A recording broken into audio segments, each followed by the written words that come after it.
Why are some people happy no matter where they work? Hey friends, welcome to Dear Workplace. I'm Monica Kang, host of the show and the founder and CEO of Innovators Box. I'm back with a bonus episode for you before we wrap up season 1. Data is powerful. The more you collect, the more you see and understand. As we were wrapping up season 1, I noticed how completing 90+ interviews in a few months permitted us to recognize a key pattern. We're all feeling similar things in the workplace.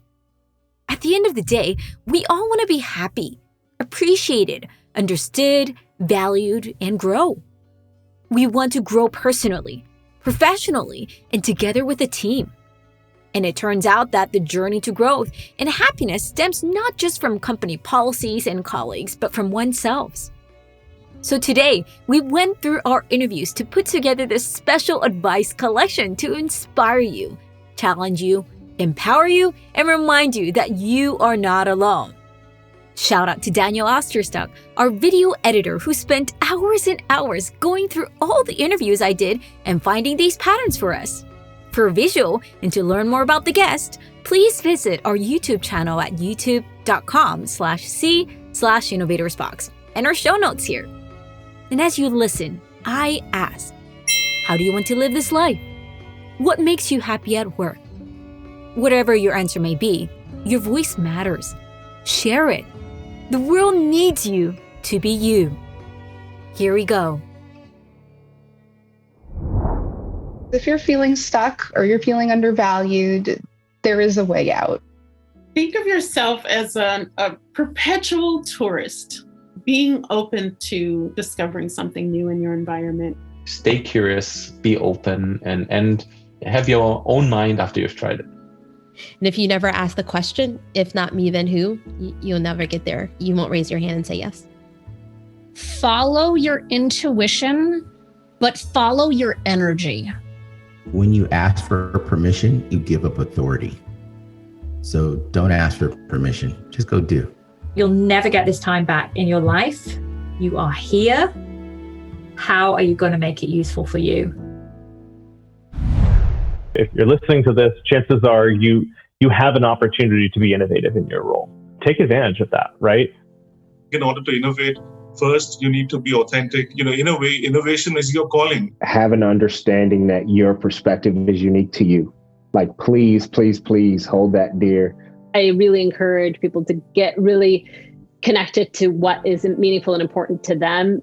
You are never too late to start learning yourself and never too late to act on what you find out. Don't be chicken. Life is so short. Billions of people have come and gone. Go for it. Now, don't waste time. I think sometimes we forget we can actually choose the things that we do and how we prioritize them. Maybe I will have it all, and maybe I will do it all, but not right now. If you go into it with a positive attitude, it will come back to you. Take the time to know yourself, but especially your strengths and your weakness. Practice self-awareness and think about what time of day are you most productive. Find joy. Whatever brings you joy, follow that. You are the expert of your own domain. You know you better than anyone else. So figure out what you want to do and do you, boo-boo. And I think this very idea of taking ownership over your life has been the most important theme and driving force. The time you're spending doubting yourself, you have to actively combat that part of you. You need to bet on yourself. It may mean that we have to leave behind a previous way of working and a way of working that no longer serves us. How can you do anything else in your life if you're pretty much useless to people around you because you're a nervous wreck or an anxious ball of energy because you're not taking care of yourself? I really make sure that I protect my time with all that I can. I have done the best to my abilities, Don't take it personally. You might blame yourself or you might blame others, and it's either mentality really helpful. There's always something that's changing. There's always something that's going to be unexpected, and how do you respond and pivot? Your value doesn't decrease based on someone's inability to see your worth.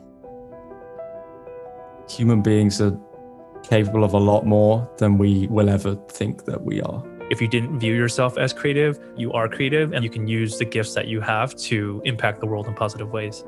You have to find those innovative solutions. I'm a lifelong learner, but I also like to pass on what I've learned to others and to help teach others. We can overcome obstacles that other people can't.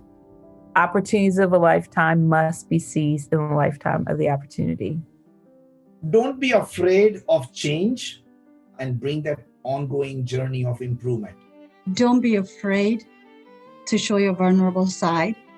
If you feel fear, that's actually a good thing. You're going to be running into roadblocks every single day. You can't let it stop you. This is what you wanted to do. And so these hurdles aren't going to be the ones to stop you. They may slow you down, but they're not going to stop you from reaching what you want to do with your life. When you do make a mistake, how you handle it says more about your character than anything else. Don't pole vault over mouse turds. We overreact to things that are ripples, not waves. I am part of this larger landscape of life, and I'm allowed to have thoughts, opinions, feelings that also matter.